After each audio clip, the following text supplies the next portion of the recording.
اسلام فطرت کے عین مطابق دین ہے۔ نبی پاک صلی اللہ تعالیٰ علیہ وسلم نے فرمایا ہے کہ میں اخلاق عالیہ کی تکمیل کرنے کے لیے دنیا میں آیا۔ جتنے اخلاق ہو سکتے تھے، جتنی خوبصورتیاں ہو سکتی تھیں، جتنی اللہ کو محبوب تھیں، وہ ساری میرے نبی کریم نے بیان فرمائی، ساری رسول کریم صلی اللہ تعالیٰ علیہ وسلم نے بیان کر دی ہیں، جتنی خوبصورتیاں ہو سکتی تھیں۔ کچھ لوگ ایسے ہوتے ہیں جو بیچارے بائی نیچر ہی کچھ پریشانیوں کا شکار ہوتے ہیں،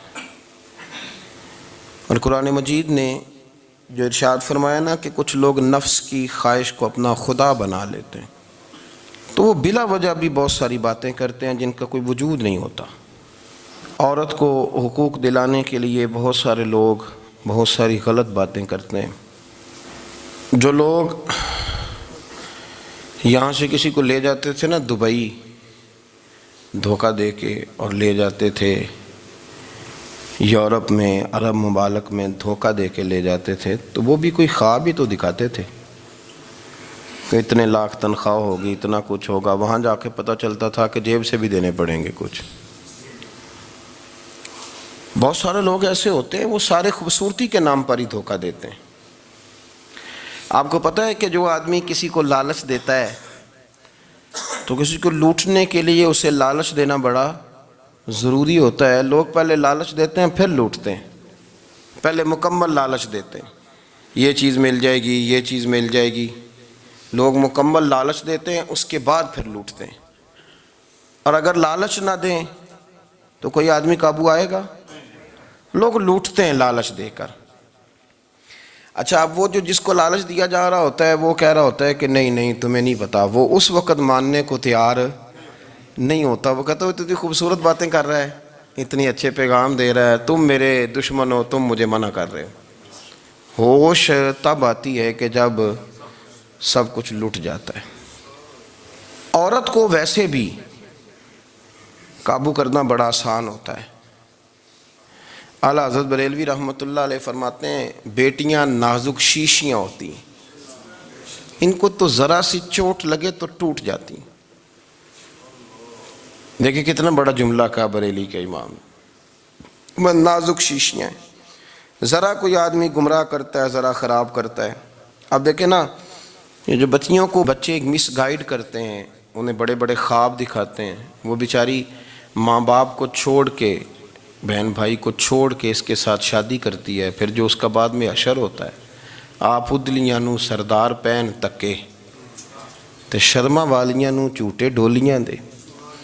پھر وہ بیچاری ماں باپ رکھتے نہیں، وہ ظلم کرتا ہے، تو کتنی بڑی تکلیف میں وہ بچی آ جاتی۔ نازک شیشی ہوتی ہے نا تو ٹوٹ جاتی۔ یہی حال اب جدید خواتین اور یہ جو کچھ اینکر پرسن ہیں، یہ اصل میں نا یہ آپ کو سیاست سکھاتے ہیں، لیکن یہ مادر پیدر آزاد لوگ ہیں، بالکل آزاد۔ یہ تو علماء شور نہ کریں، بات نہ کریں، گفتگو نہ کریں، مشائخ بات نہ کریں، اور یہ جو کچھ سنجیدہ اور دینی طبقہ ہے یہ کوئی شور نہ کرے، یہ تو روڈوں پہ ننگے ہو کے آ جائیں معاذ اللہ۔ خوفناک نظریہ رکھتے ہیں یہ لوگ۔ عورت کو کہتے ہیں تیرے حقوق ہم تجھے لے کے دیں گے۔ مثلاً وہ کون سا حق ہے جو تم نے لے کے دینا ہے؟ میرے نبی کریم صلی اللہ علیہ وسلم اس کو بیٹی بھی بنایا ہے، اس کو بہن بھی بنایا ہے، اس کو ماں بھی بنایا ہے، اسے بیوی کا عالی شان رتبہ بھی عطا فرمایا ہے۔ اور چونکہ بیٹی کا بھی حق بڑا بیان کیا جاتا ہے، بہن کا بھی، ماں کا بھی، اور بیوی کے معاملے میں لوگ سمجھتے ہیں کہ زیادہ بات نہیں کرنی چاہیے، شاید مسئلہ خراب ہو جائے۔ حالانکہ نبی پاک صلی اللہ تعالیٰ علیہ وسلم نے بیوی کے بارے میں پتہ کیا فرمایا؟ فرمایا جب تم نکاح کر لیتے ہو تو اپنا ایمان محفوظ کر لیتے ہو۔ اب میں اس کی شرح نہیں کرتا، اب خود کر لیجئے گا کہ وہ ایک ایسی شخصیت ہوتی ہے کہ جس کی موجودگی میں آپ کا ایمان محفوظ ہے۔ اب میں نہیں سمجھتا کہ اس سے بڑی بات کوئی اور ہو سکتی ہے، جس کی موجودگی میں آپ کا ایمان، اور بھئی یہ حدیث پاک عرض کر رہا ہوں، نکاح جب کوئی کر لے تو اس نے اپنا ایمان مکمل کر لیا۔ اس کا معنی یہ ہوا کہ آپ کا ایمان محفوظ ہے اس کی موجودگی میں۔ تو اس سے زیادہ بھی، یعنی ایمان سب سے قیمتی چیز ہے نا، تو اس کے محفوظ ہونے کی وجہ حضور نے نکاح بیان کر دی. تو اب میرا خیال ہے بی بی اگر کوئی اس سے بڑا حقوق مانگے گی تو بیوقوفی کرے گی. اتنا بڑا درجہ نبی کریم نے اسے عطا کر دیا, اتنا بڑا مقام دے دیا کہ تو خاوند کے ایمان کے محفوظ ہونے کا ذریعہ بن گئی ہے. عورت کو جو حقوق رسول کریم صلی اللہ تعالی علیہ وسلم نے عطا فرمائے, نبی پاک نے جو حقوق دیے, دیکھیں نا, حضرت عبداللہ ابن عمر رضی اللہ تعالیٰ عنہ کی اہلیہ بیمار تھی, تو جلدی جلدی سے وہ آئے. تو جب بہت جلدی ہو, سفر بڑا شدید تھا, تو آپ نے جلدی سے نماز ادا کی, جلدی سے چلے. آپ کے خادم کہنے لگے حضور خیریت ہے؟ فرمایا میری بیوی بیمار ہے. تو اس نے عرض کی حضور آپ کی اہلیہ بیمار ہے, تو آپ نے نماز بھی جلدی سے پڑھی, سفر بھی جلدی جلدی کیا. تو فرمانے لگے یہ وہ چیزیں ہیں جو ہمیں مدینے والے رسول نے سکھائی. آپ اس کیفیات کو سمجھیں کہ حضور صلی اللہ علیہ وسلم نے درس دیا. اور پھر ایک اور بہت بڑی بات, یہ فضیلت کسی اور کو نہیں دی. جو عورت کو حضور نے فضیلت دی, یہ فضیلت کسی اور کو نہیں دی. کبھی حضور نے فرمایا کہ تمہارا ابا تمہارے ساتھ بہت سخت رویہ کرے تو تم نے اس کو اس سختی پر داد دینی ہے.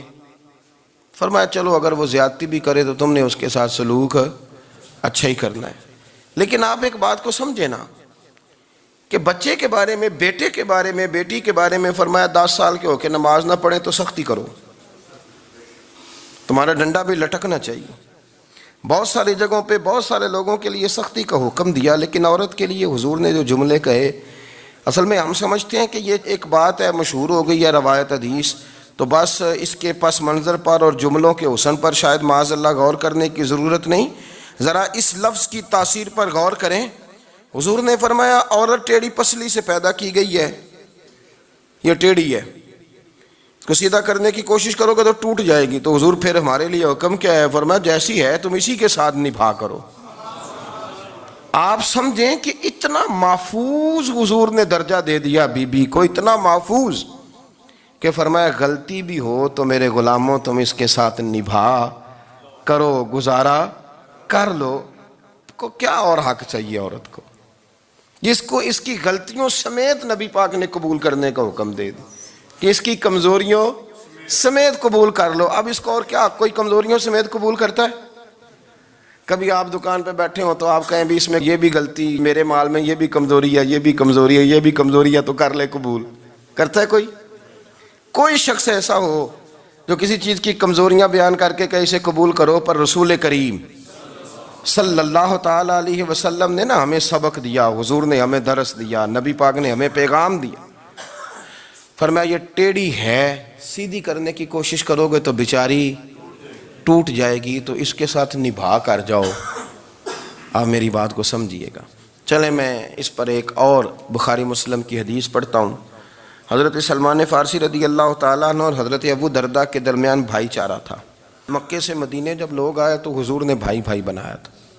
ان کے درمیان بھائی چارہ تھا, تو ابھی پردے کی آیات نازل نہیں ہوئی تھیں, تو لوگ ایک دوسرے کی طرف جاتے تھے. حضرت سلمان فارسی رضی اللہ تعالیٰ عنہ حضرت ابو درداء رضی اللہ تعالیٰ عنہ کے گھر میں تشریف لے گئے, تو دیکھا کہ ان کی بیوی بڑی غمگین بیٹھی ہیں. تو ہم نے فرمایا بہن کیا ہوا؟ تو کہنے لگی تمہارے بھائی کو دلچسپی کوئی نہیں رہی, ہر روز روزہ رکھ لیتا ہے اور ساری ساری رات نفل پڑھتا ہے. حضرت سلمان فارسی کہنے لگے ٹھیک ہے کر لیتے ہیں بندوبست. نماز دین ہے کہ نہیں؟ دین ہے نا یہ چیزیں. لیکن حضرت سلمان فارسی جناب ابو درداء سے کہنے لگے آج میں نے تیرے گھر میں رہنا رات کو, کیونکہ وہ تو ساری رات نماز پڑھتے تھے, نفل پڑھتے تھے. انہوں نے کہا ٹھیک ہے. ایک بستر لا کے بچھا دیا حضرت سلمان فارسی کے لیے. سلمان فارسی فرمانے لگے دوسرا بھی لا.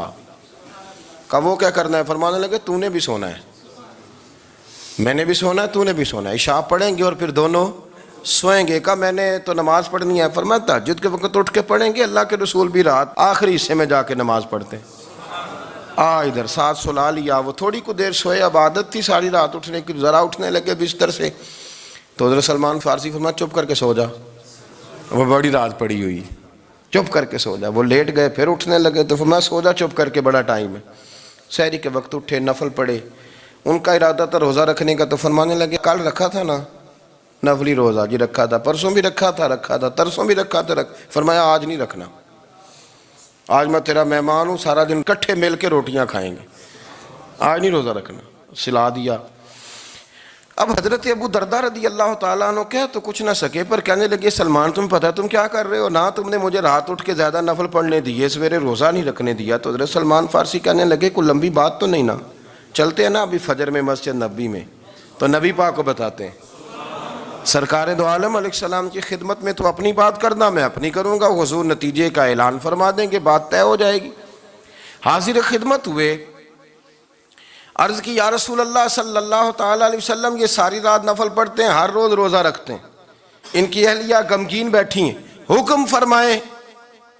تو نبی پاک صلی اللہ علیہ وسلم نے فرمایا پھر ہوا کیا؟ یا رسول اللہ میں نے رات سلایا ہے، سحری میں اٹھایا ہے، سویرے روزہ نہیں رکھنے دیا۔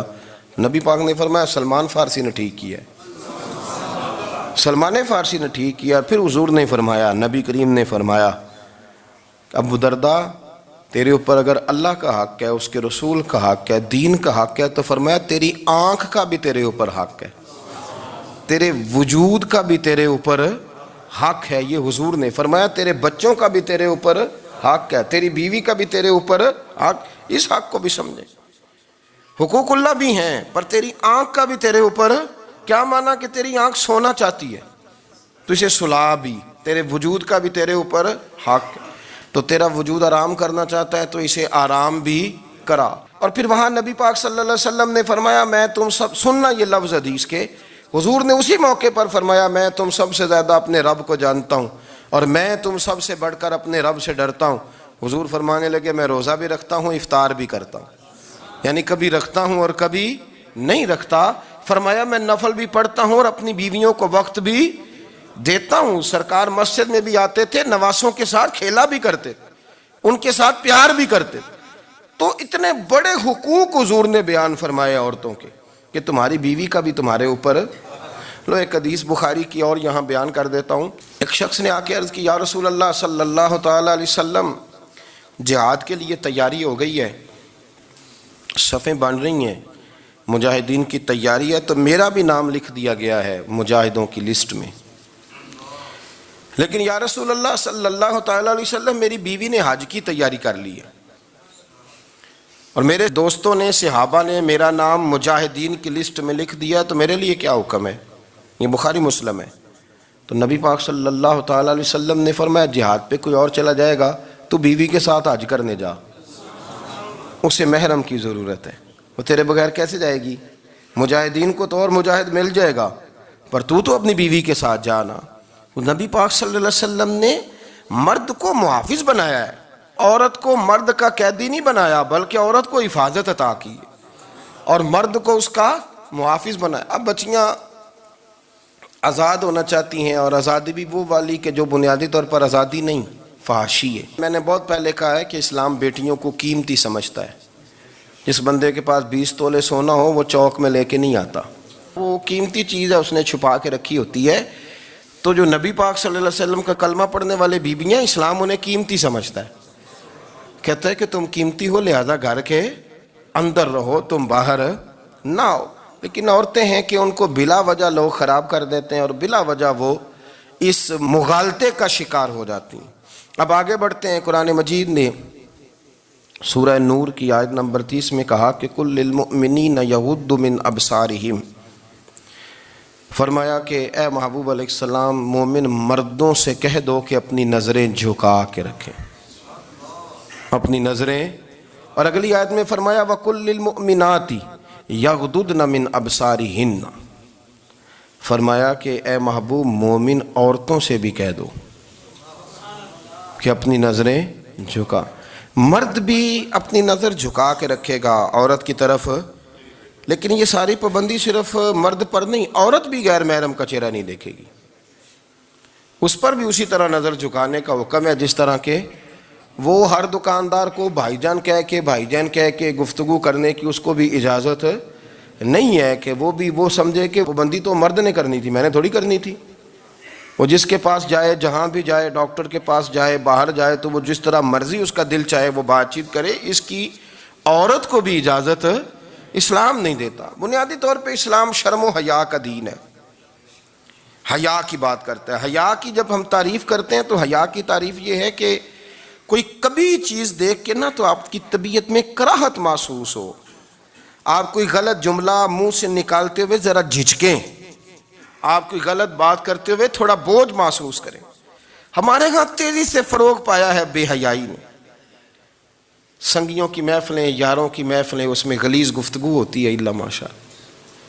جن دوستوں کو بڑی پاک صاف گفتگو کرنی چاہیے، دوستی کا رشتہ بڑا مقدس رشتہ ہے، جو یہاں ایک دوسرے سے پیار کریں گے جنت میں بھی اکٹھے داخل کیے جائیں گے۔ شرط یہ ہے کہ پیار اللہ رسول کی رضا کے لیے ہو، لیکن اس کے اندر اگر آپ کی گفتگو کچی ہو، کمزور ہو، فحاشی والی ہو، عریانی والی ہو، ہمارے ہاں تو اب اس کو لوگ فیشن سمجھتے ہیں، اس کو مردانگی کی علامت سمجھتے ہیں کہ وہ جی ساری باتیں جی وہاں ہو گئیں، اور جس کا جو جی چاہا اس نے کہا۔ آپ جب حیا کے دائرے میں ہوتے ہیں تو آپ خود بھی سکون محسوس کرتے ہیں۔ دیکھیں نا، آپ کو نیند سکون سے کہاں آتی ہے؟ جہاں کمرہ بند ہو، چاروں جانب دیوار ہے، اوپر چھت ہے، خالی دروازہ بھی کھلا ہوا ہو نا، تو جب بندہ سکون لینا چاہتا ہے تو کہتا ہے یار ذرا دروازہ ذرا بند کر دو۔ وہ اچھی طرح اپنے آپ کو چھپا لیتا ہے نا حیا کے پردے میں، تو اللہ اسے سکون عطا کرتا ہے۔ اور جو اس سے بھی زیادہ ٹھنڈی نیند میں جانا چاہتا ہے وہ کہتا ہے لائٹ بھی بند کر دو۔ اب وہ مکمل طور پہ سمجھتا ہے کہ میں چاروں جانب سے چھپ گیا ہوں، اگر میں کھل کے بھی سو جاؤں گا تو میرا چونکہ پردہ قائم ہے تو مجھے کوئی دشواری نہیں ہوگی۔ آپ جب چھپ جاتے ہیں، جب آپ حیا کے اندر سمٹ جاتے ہیں، جب آپ چادر کے اندر آ جاتے ہیں تو آپ بہت ساری جگہوں پہ آسانی محسوس کرتے ہیں۔ تو حیا تو آپ کو سکون دیتی ہے، حیا تو دل کو راحت دیتی ہے۔ میں بڑی ذمہ داری سے بات عرض کرتا ہوں، قرآن مجید نے نا ایک مقام پہ مذاق کو، ایک مزاح ہوتا ہے خوش طبی، وہ نہیں، مذاق اڑانا، قرآن پاک نے نا مذاق کو ایک جگہ پہ جاہلوں کا طریقہ بھی قرار دیا ہے۔ بنی اسرائیل کے لوگوں سے حضرت موسیٰ نے کہا کہ گائے ذبح کرو اور ایک ٹکڑا مقتول کو مارو، زندہ ہو کے خود بتا دے گا مجھے کس بندے نے قتل کیا۔ تو کہنے لگے آپ ہمارے ساتھ مذاق کر رہے ہیں۔ تو قرآن مجید کہتا ہے کہ حضرت سیدنا موسیٰ علیہ السلام فرمانے لگے اعوذ باللہ ان اکون من الجاہلین، فرمانے لگے میں اللہ کی پناہ مانگتا ہوں کہ میں جاہلوں میں سے ہو جاؤں۔ یہ مذاق کرنا تو جاہلوں کا طریقہ ہے۔ اگر آپ کی زبان سے بے حیائی کا جملہ نکل گیا، اگر آپ کی زبان سے بے حیائی کا جملہ نکل گیا، آپ نے کہہ دیا کہ ہم آزاد لوگ ہیں، جو مرضی کریں گے، جو مرضی کہیں گے، جو ہمارا دل میں آئے گا کریں گے، تو پھر تو لوگ آپ کا وہ حشر کریں گے کہ آپ سے برداشت ہی نہیں ہوگا۔ جس کا لوگ مذاق بنا لیتے ہیں اور جو مذاق بن جاتا ہے پھر اسے کوئی جینے دیتا ہے۔ آپ حیا کی چادر میں چھپیں گے تو بچیں گے۔ اگر آپ نے اپنا مذاق بنوا لیا یہ کہہ کے کہ میں نے مرضی کرنی ہے، پھر یاد رکھنا چھپنے کو جگہ نہیں ملے گی، پھر تکلیف میں آ جائیں گے، پھر بہت بڑی اذیت کا شکار ہو جائیں۔ شرم و حیا، عرب کے اندر جو کنواری لڑکیاں تھیں ان میں بڑی حیا ہوتی تھی۔ الحمدللہ میں بڑے فخر سے کہتا ہوں کہ میرے پنجاب کی، میرے پاکستان کی بیٹیاں بھی 20 دفعہ ان کا ابا کہے تیری شادی کرنی ہے تو وہ آنکھ نہیں اٹھا پاتی آج بھی۔ یہ تو وہ چند لوگ ہیں جو کہتے ہیں ہم ہائی کلاس ہو گئے، ہمیں نہیں پتا کہ وہ روشن خیال ہو گئے ہیں کہ روغن خیال ہو گئے، پتہ نہیں کدھر چلے گئے۔ ورنہ ہماری بیٹیاں آج بھی جب ان سے ان کا باپ، ان کی ماں بات کرتی ہے تیری شادی کی، تو وہ تو شرم کے ساتھ پچھلے سے پچھلے کمرے میں چھپتی ہیں۔ یہ اللہ نے فضل کیا ہوا ہے اس ملت پر۔ تو عرب کی لڑکی بڑی حیا والی ہوتی تھی، اس سے کوئی بات کرنی پڑتی تھی تو 20 دفعہ بات کی جاتی، پھر بھی وہ عورت چھپتی پھرتی تھی۔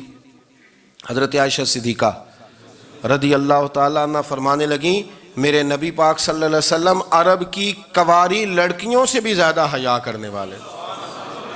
قاضی اعجاز مالکی نے، شیخ عبدالحق محدث دہلوی نے، دیگر بزرگ جو سیرت نگار گزرے انہوں نے لکھا ہے کہ نبی پاک صلی اللہ علیہ وسلم کے اندر 100 مردوں سے زیادہ طاقت تھی، 100 مردوں سے زیادہ طاقت۔ اب جو بات کہنے لگا ہوں، جو نتیجہ دینے لگا ہوں، اس پر خاص توجہ آپ فرمائیں گے۔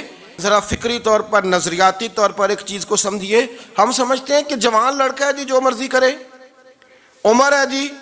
آپ ذرا بات پر غور کیجئے گا کہ حضور صلی اللہ علیہ وسلم میں طاقت 100 مردوں سے زیادہ ہے اور حیا کنواری لڑکیوں سے بھی زیادہ ہے۔ ذرا اس بات کا تقابلی جائزہ کیجئے گا کہ طاقت 100 مرد سے زیادہ ہے لیکن حیا کنواری لڑکی سے بھی زیادہ ہے۔ اس کا معنی یہ ہوا اس کا معنی یہ ہوا کہ جس ٹہنی کو پھل زیادہ لگ جاتے ہیں وہ جھکا کرتی ہے، جھکا کرتی۔ تو حیا تو حسن ہے، حیا تو آپ کو پاک صاف کرے گا، حیا تو آپ کو نرالا کرے گا، انوکھا کرے گا۔ وہ ہمارے ایک دانشور ہے، تو مضمون لکھا، کئی باتیں بڑی پسند آتی ہیں۔ وہ کہتے ہیں کہ میری اہلیہ، ان کو بھی کسی نے مس گائیڈ کر دیا تھا، حالانکہ اچھی خاتون ہے، کسی نے مس گائیڈ کر دیا، تو وہ بھی سماجی اور ویلفیئر اور یہ خواتین کو شوق ہوتا نا بننے کا، تو وہ بھی سماج کے اندر اچھا مقام تلاش کرنے کے موڈ میں آ گئی۔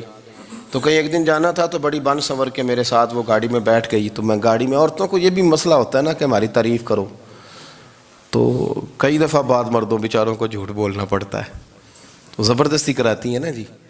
تو اس میں گنجائش بھی دی ہے شریعت نے گنجائش دی ہے کہ کبھی بیوی کو راضی کرنے کے لیے خلاف واقعہ بات کرنی پڑے تو کر لینی چاہیے، تو وہ کراتی بھی ہیں۔ 3 موقع پر خلاف واقعہ بات کرنے کی اجازت ہے، یعنی واقعہ کے خلاف بھی آپ بات کر سکتے ہیں۔ جنگ کے موقع پر 2 لوگوں کو صلح کرانے کے لیے اور بیوی کو راضی کرنے کے لیے کر لیں کوئی ایسی بات، بے شک اپنی طبیعت پہ جبر کر کے کر لیں، گنجائش ہے، اجازت ہے۔ تو وہ کہتے ہیں جب وہ گاڑی میں میرے ساتھ بیٹھی بن سنور کے، تو وہ تقاضا کرنے لگی کہ میں نے بڑے اچھے کپڑے پہنے ہیں پر آپ نے توجہ نہیں کرائی۔ تو وہ سیاںا بندہ تھا، وہ چاہ رہا تھا کہ میری خاتون سمجھ جائیں۔ وہ کہتے ہیں مجھے پتہ تھا کہ بیچاری مس گائیڈ ہو گئی ہے، دل کی بڑی اچھی ہے، سیاਣੀ ہے، لیکن اس کو کچھ خواتین نے، کچھ لوگوں نے مل کے اس کو ذہن غلط کر دیا ہے کہ سماج میں نکلو، باہر جاؤ، کام کرو، فلاں کرو، اپنی مرضی سے جیو۔ تو میرے ساتھ گاڑی میں بیٹھی کہیں جانے کے لیے، تو مجھ سے کہنے لگی کہ آپ نے میری طرف توجہ ہی نہیں کی، آپ نے کوئی ذکر ہی نہیں کیا کہ میں کیسی لگ رہی ہوں۔ تو وہ کہتے ہیں میں نے اسے کہا کہ اگر تو ناراض نہ ہو تو پھر میں صحیح والی تعریف کر دوں۔ تو اس نے کہا کہ آپ کر دیں۔ تو کہتے ہیں میں نے درد سے اور خلوص سے اپنی بیوی سے کہا، خلوص کے ساتھ میں نے کہا میں تو روز گھر ہوتا ہوں، روز شام کو گھر ہوتا ہوں، اگر تو میرے لیے تیار ہوتی تو میں تیری تعریف کرتا، لیکن آج تو باہر جانے کے لیے تیار ہوئی ہے، تو پھر ان سے تعریف کی امید رکھ جن کے لیے تو نے تیاری کی ہے۔ میرے لیے تیاری کرتی تو میں تو ہر شام تیرے پاس ہوتا ہوں۔ کہتے وہ میرے لفظوں میں درد تھا تو وہ بھی رو پڑی، اور کہنے لگی آپ گاڑی روک دیں، مجھے باہر جا کے کسی کو راضی نہیں کرنا، میں نے اسے راضی کرنا ہے جس کو رب کریم نے میرا شوہر بنایا ہے اور میرے لیے منتخب کیا ہے، میرے ماں باپ کو، میں واپس لوٹتی ہوں۔ یہ ایک پہلو ہے سلگتا ہوا، اس کو سمجھا جائے۔ رسول کریم صلی اللہ علیہ وسلم عرب کی کواری لڑکیوں سے زیادہ حیا والے تھے، کواری لڑکیوں سے زیادہ حضور حیا فرمایا کرتے تھے۔ جب خانہ کعبہ کی مکہ شریف میں تعمیر ہو رہی تھی نا، اہل عرب اس کو تعمیر کر رہے تھے، تو نبی پاک صلی اللہ علیہ وسلم اپنے چچا حضرت عباس کے ساتھ خانہ کعبہ کی تعریف میں مصروف تھے۔ تو عرب کے لوگ چونکہ لمبا کرتا پہنتے تھے پیروں تک، تو نیچے اگر کسی وقت کوئی چیز نہیں بھی ہوتی تھی تو کسی کو وہ نظر نہیں آتی تھی، چونکہ پردہ رہتا تھا، ایک لمبا کرتا پہنا ہوا ہوتا تھا۔ تو جب بچے، سرکار کی عمر مبارک بھی ابھی تھوڑی تھی، تو اس طرح بچے جب نکلتے تو وہ کئی دفعہ اپنی تہمت اتار دیتے نیچے سے، اور کوئی مزدوری کرنے لگتے تو 3-4 طے کر کے تہمت کی کندھے پہ رکھ لیتے، جس طرح کبھی دیہاتوں میں لوگ کپڑا سر پہ رکھتے تھے کہ اوپر اگر کوئی وزنی چیز رکھیں گے تو وہ تکلیف نہیں دے گی۔ نبی پاک صلی اللہ علیہ وسلم بھی سب لوگوں کے ساتھ خانہ کعبہ کی تعمیر میں شامل تھے۔ تو حضرت عباس رضی اللہ تعالیٰ عنہ نے کہا حضور سے، ابھی اعلان نبوت بھی نہیں فرمایا تھا، بھتیجے آپ بھی تہمت اتاریے، یہ صحیح مسلم میں حدیث موجود ہے، اور اس کو کندھے پہ رکھ لیجیے، آپ اینٹیں اٹھا کے لا رہے ہیں تو ذرا آپ کو تکلیف نہیں ہوگی۔ تو سرکار دو عالم صلی اللہ علیہ وسلم سے یہ بات کہی، اور پھر جلدی سے حضور کی تہمت کو نکال کے حالانکہ لمبا کرتا پہنا ہوا ہے، تو وہ جیسے ہی ان کے کندھے پہ رکھا اینٹیں رکھنے کے لیے، تو سرکار تو زمین پہ گر گئے، بے ہوش ہو گئے، آنکھیں آسمان کی طرف، اور پھر حضور پکار رہے ہیں آزاری آزاری آزاری، میرا تہمت دے دو، میرا تہمت دے دو۔ کبھی کوئی شخص اس وجہ سے بھی بے ہوش ہوا ہے کہ میرے وجود سے کپڑا اتر گیا ہے؟ حالانکہ سرکار پر وہ بے ہوشی بھی نبی پاک کا وہ جو غلبہ ہے نا شرم و حیا کا، اس کی وجہ سے ہوئی، ورنہ تو حضور فرماتے ہیں کہ میری آنکھیں سو جاتی ہیں، دل تو میرا اس عالم میں بھی جاگتا رہتا ہے۔ تو سرکار زمین پہ تشریف لے آئے، آنکھیں میرا طامت دے دو، میرا طامت دے دو، تو جلدی سے انہوں نے طامت دیا تو حضور نے باندھ لیا، پھر طبیعت مبارک میں تسلی ہوئی۔ یعنی ہم اس رسول کے غلام ہیں کہ جن کے تو وجود سے کپڑا اتر جائے تو حضور برداشت نہیں کرتے، قبول نہیں فرماتے، تکلیف شروع ہو جاتی۔ لیکن یہاں نوجوان ہیں اور بڑا قد کاٹ ہے اور بڑے بڑے سمجھدار لوگ ہیں، گرمی آتی ہیں تو شارٹ کپڑے پہن کے گھومتے ہیں، ان کو خیال نہیں کہ یہ وہ والا لباس ہے جو باہر تو کیا گھر میں اماں کے سامنے نہیں پہننا چاہیے، بہنوں اور بیٹیوں کے سامنے نہیں پہننا چاہیے۔ آپ کی گفتگو میں شرم و حیا ہو، آپ کے لب و لہجے کے اندر حسن ہو۔ آپ کو پتہ ہے نبی پاک صلی اللہ علیہ وسلم نے فرمایا میری امت میں سب سے زیادہ حیا کرنے والے عثمان غنی ہیں، عثمان غنی سب سے زیادہ حیا کرنے والے۔ آپ فرمایا کرتے تھے جب سے حضور کا چہرہ دیکھا ہے میں نے کبھی اپنی شرمگاہ بھی نہیں دیکھی، میں نے آنکھوں کا وضو نہیں توڑا، اور جب سے حضور کے دست مبارک میں نے بیعت کے لیے سیدھا ہاتھ بڑھایا تو پھر سیدھا ہاتھ میں نے کبھی گندگی کو نہیں لگایا۔ حیا تھی۔ آپ باتھ روم کے اندر بھی غسل فرماتے تھے تو کپڑوں سمیت کرتے تھے۔ کسی نے کہا حضرت جی واش روم کے اندر کیوں نہیں کپڑے اتارتے؟ آپ فرمانے لگے باہر بندوں سے حیا کرتا ہوں، اندر جاتا ہوں تو رب سے حیا آنی شروع ہو جاتی، وہ تو دیکھ رہا ہے نا۔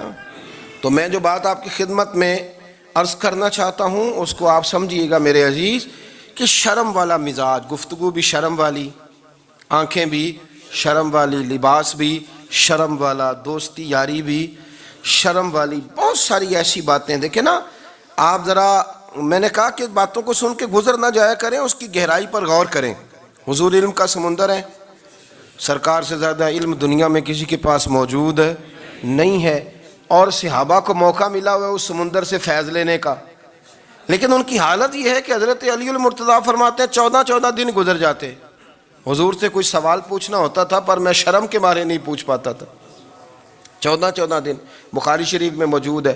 ایک دن نبی پاک صلی اللہ علیہ وسلم نے پوچھا صحابہ سے کہ وہ کون سا درخت ہے جس کے پتے نہیں گرتے، اور وہ درخت اس طرح ہے جس طرح مومن ہوتا ہے، وہ درخت میرے مومن کی طرح بتاؤ۔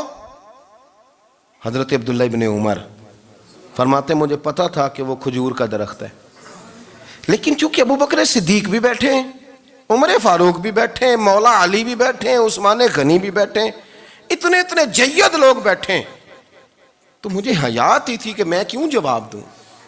کہتے ہیں سرکار نے کئی دفعہ پوچھا، لوگوں نے کئی اور درخت بتائے، پر فرمایا تمہارا جواب درست نہیں ہے۔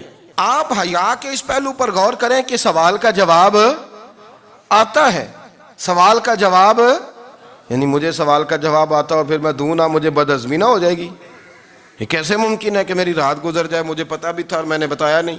بہت سارے لوگ آ کے بہت ساری باتیں بتاتے ہیں، بہت ساری باتیں وہ سمجھاتے ہیں، تو ہم غور سے ان کا چہرہ دیکھنے لگ جاتے ہیں، کہتے ہیں یار اس کا تو دعویٰ تھا کہ میں سمجھنے آتا ہوں، تو یہ تو ہمیں سمجھا رہا ہے، چلو الحمدللہ ہم سمجھنے کو تیار ہیں۔ لیکن میرے عزیز پتہ بھی ہے جواب کا، علم بھی ہے، لیکن فرماتے ہیں میری حیا نے مجھے اجازت نہ دی کہ میں جواب دوں۔ آپ فرماتے ہیں پھر حضور سے صحابہ نے عرض کی کہ یا رسول اللہ آپ ہی بتا دیں وہ درخت کون سا ہے، تو حضور نے فرمایا بھئی وہ کھجور کا درخت ہے۔ تو آپ فرماتے ہیں میں دل میں کہہ رہا تھا کہ الحمدللہ میرا جواب درست ہے، حالانکہ میں نے جواب دیا ہی نہیں۔ تو لفظوں میں حیا، جملوں میں حیا، آنکھوں میں حیا، اٹھنے میں حیا، بیٹھنے میں حیا، چلنے میں حیا ایک خوبصورت حسن ہے، اور نبی پاک صلی اللہ علیہ وسلم نے فرمایا جب تو بے حیا ہو جائے نا پھر تو آزاد ہے، پھر تو جو مرضی کا، پھر تو جو۔ اس لیے بزرگ جب کسی کو بے حیا کہتے تھے نا، اللہ اکبر، اور جب کسی کو کہتے تھے نا یہ بے حیا ہے تو لوگ سمجھتے تھے کہ کوئی ہلکی سی بات کر دی ہے، لیکن ان کا معنی یہ ہوتا تھا کہ بس بھائی اب اس کے ساتھ کوئی کلام کرنے کی ضرورت ہے، اس کو اب اصلاح کی ضرورت نہیں، یہ بے حیا ہے۔ کیا معنی؟ کہ اب یہ جو اس کے دل میں آئے گا وہ کرے گا، جو اس کی طبیعت چاہے گی وہ کرے گا، اب یہ کسی پہلو بھی قابو آنے کو تیار ہے، بے حیا ہو گیا۔ بے حیائی بہت بڑا عیب ہے، اور جو لوگ کہتے ہیں کہ ہمیں بالکل آزادی ہونی چاہیے، ہمارا اپنا جسم ہے تو ہماری اپنی مرضی چلے گی۔ ایک وزیر صاحب ہیں، پتہ نہیں میں ان کو جانتا تو نہیں، انہوں نے سینٹ میں تقریر کی ہے، میں نے ان کی بات سنی ہے، اس نے کہا نہیں بھائی جسم رب کا ہے تو مرضی بھی تو رب کریم کی چلے گی، اور مرضی بھی یہ مرضی بھی اللہ کی. یہ مجھے تھوڑا سا مسئلہ ہے جسم پر, کبھی کبھی مجھے کثرت سفر سے الرجی ہو جاتی ہے. میرے ساتھ لوگ نا دل سے پیار کرتے ہیں. شاید ہی کوئی اچھا ڈاکٹر ہو جس تک میرے سنگی مجھے لے کے نہ گئے ہوں, پر جسم اللہ کا ہے نا, مرضی بھی جب وہ چاہے گا صحت دے گا. کیوں کچے کاموں میں لوگ پڑ گئے, کیوں غلط لوگ سوچ میں پڑ جاتے ہیں؟ یہ اسی کا ہے. اور جب وہ چاہے گا, آپ اس بات کو اچھے طریقے سے سمجھ لیں کہ جو اپنی مرضی چوکوں چوراہوں میں کر رہے ہوتے ہیں نا, جو مرضی گاندمند, وہ جانور ہوتے ہیں. وہ جانور ہوتے ہیں جو نہ چونک دیکھتے ہیں, نہ گلی دیکھتے ہیں, نہ انہیں پتہ ہوتا ہے کہ جگہ کون سی ہے. وہ انسان, میں نے کہہ دیا جو میں نے کہنا تھا, میں نے کہہ دیا. وہ جانور ہوتے ہیں. اور جو کچھ انسان ہوتے ہیں نا, ان کے اندر کچھ نہ کچھ پھر شرم حیا بھی ہوتی ہے. وہ چوکوں چوراہوں میں وہ حرکتیں اور وہ کام نہیں کرتے جو جانور کرتے ہیں. ان کے لیے بڑے پردے ہوتے ہیں, ان کے لیے بڑی باتیں ہوتی ہے, ان کے لیے بڑا کچھ ہوتا ہے. جو بالکل آزاد ہو جائے, کوئی پتہ نہ ہو کس وقت کیا کہنا ہے کیا کرنا ہے, تو پھر وہ دائرہ انسانیت سے خارج ہو جاتا ہے. ہم آپ کو کیا دعوت دیں؟ آپ تو وہ باتیں کر رہے ہیں جو اسلام کا انسانیت کے حق میں بھی ٹھیک نہیں. آپ تو وہ والی باتیں کر رہے ہیں جن کا انسانیت بھی تقاضا نہیں کرتی کہ یہ باتیں ہونی چاہیے. لیکن ایک بات, میں تو جذباتی نہیں ہوتا, میں بڑے غور سے چیزوں کو دیکھتا ہوں, سنتا ہوں. اور نہ میں ان موسمی مینڈکوں کی, وہ مجھے عاتق صاحب کہنے لگے جی بڑے بڑے مولوی ایک بندے کے ساتھ بیٹھے ہوئے ہوتے تھے اور وہ روزے میں بڑے بڑے درس دیتا تھا, تو وہ بھی فلانی حرکتیں کر رہا ہے. تو میں نے کہا ہم نے تو پرانا کہا تھا کہ موسمی مینڈک ہے, تو پرانے کہہ رہے ہیں کہ اداکار ہے. تو وہ جہاں کاسٹ کریں گے وہاں وہ اداکاری کرے گا. آپ کسی مذہبی جگہ کر لیں تو وہاں کر لے گا, کہیں اور جگہ کریں گے تو ہم تو پرانا کہہ رہے ہیں. تو کسی کو کبھی سمجھ آتی ہے تو کسی کو کبھی اور جگہ جا کے سمجھ آتی ہے. ہم ان لوگوں سے پریشان نہیں ہوتے. کیوں؟ سن لیں, کوئی مایوسی نہیں. ان کے اندر جتنا زور ہے وہ لگائیں. یہ ملک بنا ہے رسول اللہ کے نام پہ. یہ اللہ نے تحفہ دیا ہے امت مسلمہ کو. یہ نبی پاک کے نام پہ بنا ہے, تو یہاں جھنڈا بھی وہی والا بلند ہونا ہے جو مدینے والے رسول کا جھنڈا ہے. اور یہاں وہی کام چلے گا جو نبی پاک نے بیان فرمایا. تو اس طرح کئی لوگ آتے ہیں, وہ شور شار کرتے ہیں, چلے جاتے ہیں. اتنے نہ پریشان ہوا کریں. بہت سارے لوگ تو بیچارے اس قابل بھی نہیں ہے کہ ان کا نام لیا جائے. مطلب اتنا ہم ان کو اہمیت دے دیں, ان کا ذکر کریں, ان کا نام لیں, ان کی بات کریں. وہ بیچارے اس قابل ہی نہیں ہے, مطلب سٹیٹس ہی نہیں ہے ہمارا. اتنے فارغ ہیں ہم کہ اب جو بندہ آئے گا کہانی چھیڑے گا تو ہم چھیڑ جائیں گے. اور بھائی اللہ کا فضل ہے الحمدللہ تعالی, لوگوں نے بڑا شور کیا اور بڑے زمانے سے دنیا شور کر رہی ہے, پر اللہ کے گھر مسجدیں بھری ہوئی ہیں. مسجدیں بھری ہوئی ہیں. ہماری بیٹیاں پردے کرتی ہیں, پردے کو پسند کرتی ہیں, وہ حجاب میں رہتی ہیں, وہ سمجھتی ہیں کہ ہمارا اصل حسن کیا ہے. تو یہ پراپوگنڈا پرانا چلا آ رہا ہے. اس کا اللہ کے فضل سے امت مسلمہ پہ نہ کبھی اثر ہوا ہے اور نہ کبھی ہوگا انشاءاللہ. بھائی رب کریم نہیں چاہتا بندہ دوزخ میں جلے, اللہ کی رحمت نہیں چاہتی جہنم میں جلے, پر بندہ مانتا ہی نہیں, یہ تیار ہی نہیں ہوتا. یہ سویا ہوا ہے سویرے, یہ وہ گپے لگا رہا ہے عصر کے وقت, چوراہے پہ کھڑا ہے, نماز پڑھنے نہیں آیا. اس نے ساری زندگی میں درجنوں لطیفے سیکھ لیے, ہزاروں کہانیاں سیکھ گیا, قرآن پاک پڑھنا نہیں سیکھا. اس نے زندگی کی ہر چالاکی سیکھ لی ہے, نہیں سیکھی تو اپنے رسول کی حدیث نہیں سیکھی, نہیں سیکھا تو دین کی ضروری باتوں کو نہیں سیکھا. اب رب کی رحمت تو نہیں چاہتی کہ بندہ جہنم میں جائے, وہ تو مہربان ہے, لیکن رب کریم کا قانون کا تقاضا یہ ہے کہ جو احکام پورے نہیں کرے گا اسے پھر دوزخ میں ڈالا جائے گا. ہمارے بزرگ فرمایا کرتے تھے اصل بات یہ ہے کہ اللہ نہیں مسلمان کو دوزخ میں ڈالنا چاہتا, مسلمان اپنی مرضی سے چھلانگے لگا رہا ہے. یہ خود چھلانگے لگاتا ہے, یہ باز نہیں آتا. آپ یقین کریں بڑی ذمہ داری کے ساتھ, بڑے خلوص کے ساتھ اور بڑی دیانتداری سے تجربے کی بات عرض کرتا ہوں. ہمارے بہت سارے گناہ ایسے ہیں جن گناہوں کا ہماری دنیا داری کو بھی کوئی فائدہ نہیں, کوئی فائدہ نہیں ہماری دنیا کو بھی اس غلطی کا. میری باتوں کی سمجھ آ رہی ہے آپ دوست؟ کچھ گناہ ایسے, ایک تو ہوتا ہے کہ دنیا کا کوئی فائدہ ہو, اس گناہ میں ہماری دنیا کا بھی کوئی فائدہ. جو آدمی جھوٹے لطیفے سناتا ہے, جھوٹ بولتا ہے, جھوٹ کوئی فائدہ نہیں اسے. لوگ 10 منٹ ہنستے ہیں اور باہر جا کہتے ہیں یار یہ تو کوئی غیر سنجیدہ آدمی, عقل ہی نہیں, کیا فائدہ کمایا اس نے. کیا نفع لیا اس نے؟ جو آدمی بڑھ بڑھ کے باتیں کرتا ہے، 2 4 5 10 آدمیوں کی غیبت کر جاتا ہے، لوگ کہتے ہیں یار بڑا چگل خور ہے، کیا کمایا اس نے زندگی میں؟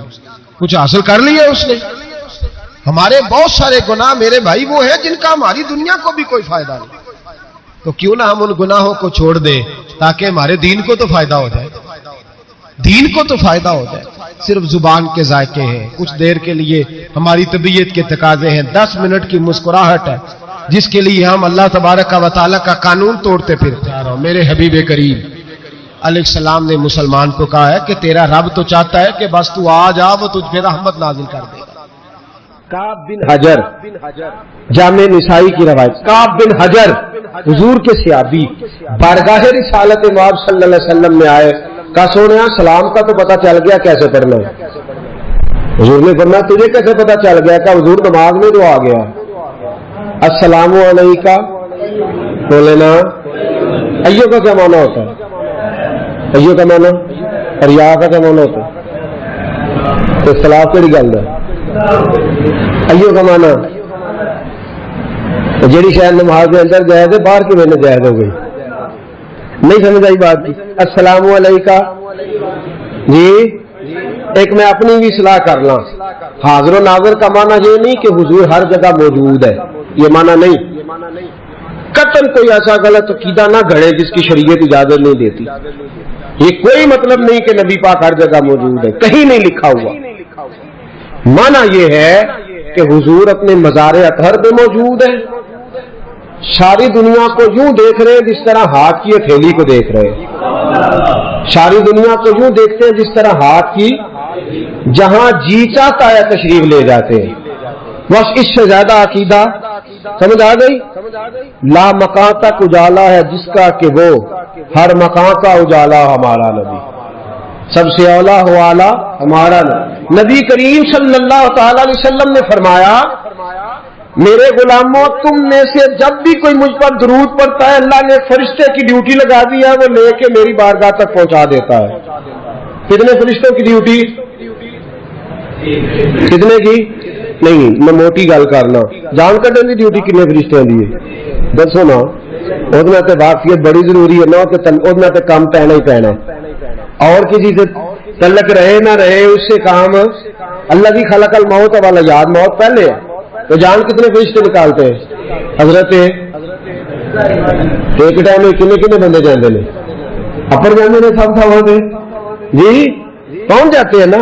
تو وہ جو فرشتہ جو حضور فرماتے ہیں کہ اللہ نے ڈیوٹی لگائی ہے، وہ فرشتہ جہاں بھی کوئی درود پڑتا ہے درود لے کے آتا ہے۔ اگلے لفظ سنو گے تو خوش ہو جاؤ گے۔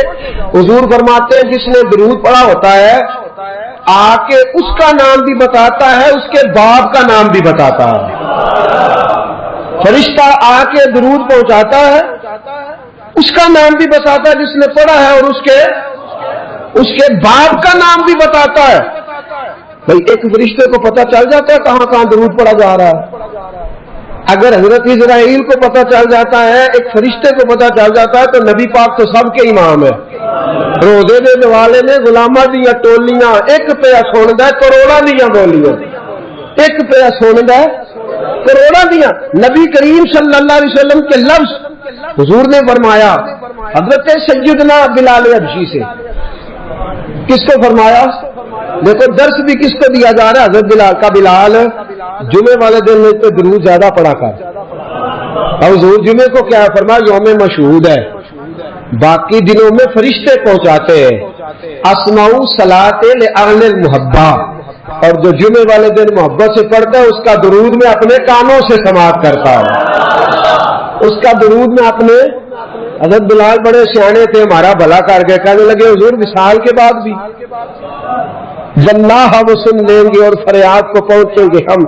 آقا وصال کے بعد بھی حضور نے فرمایا یا بلال ان اللہ حرم علی الارض ان تاکل اجساد الانبیاء فنبی اللہ حی یرزق، فرمایا اللہ نے حرام کر دیا ہے زمین پر کہ نبی کے جسم کے قریب جائے، اللہ کا ہر نبی اپنی قبر میں زندہ ہوا کرتا ہے۔ تو جمعے والے دن درود پڑھ، تیرا درود مجھ تک یہ تو ہے نا دنیا کی بات. ان اول الناس بی یوم القیامہ اکثرہم علیہ السلام. یہ بھی ترمذی ہے. ابھی تک میں جو حوالے پیش کر رہا ہوں مضبوط کتابوں کے جن پر اختلاف کی گنجائش نہیں ہوتی. فرمایا ان اول الناس بی یوم القیامہ. حضور فرماتے ہیں قیامت کے دن لوگ میرے قریب قریب بیٹھیں گے. علماء میرے پاس ہوں گے, ان کو میں قریب بٹھاؤں گا. کن کو؟ تسی بھی بایا کرو نیڑے. مہربانی, یہ سنت ہے نبی پاک صلی اللہ علیہ وسلم. عالم کے پاس بندہ بیٹھتا ہے تو اسے کچھ نہ کچھ ملتا ہے. فرمایا علماء میرے پاس بیٹھیں گے, حفاظ بیٹھیں گے, قراء بیٹھیں گے. پھر فرمایا حاجی بیٹھیں گے. حاجی میرے پاس بیٹھیں گے. سخی کو میں اپنے قریب جگہ دوں گا. اور ایک موقع پہ میرے نبی پاک صلی اللہ علیہ وسلم نے فرمایا جس سے اس کے ماں باپ راضی ہوں گے اس کو بھی میں اپنے پاس جگہ دوں گا. کیا ابھی بڑے سیانے تھے, کہنے لگے سونے ہیں سب سے قریب کون ہوگا؟ قریب کا لفظ مددگار نہیں, نیڑے کر لیتے ہیں. حضور سب سے نیڑے کون ہوگا؟ تو نبی کریم نے فرمایا ان اول الناس بی یوم القیامہ اکثرہم علیہ الصلاۃ. فرمایا قیامت کے دن سب سے قریب اسے بٹھاؤں گا جو درود زیادہ پڑھا کرتا تھا.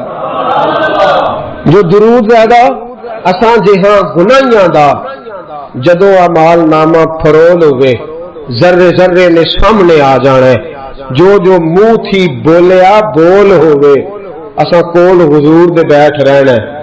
لکھ عمل ترکڑی تول ہوئے او دے کولوں کی رب نے حساب لینا جڑا بیٹھا ہی محمد دے کول ہوئے.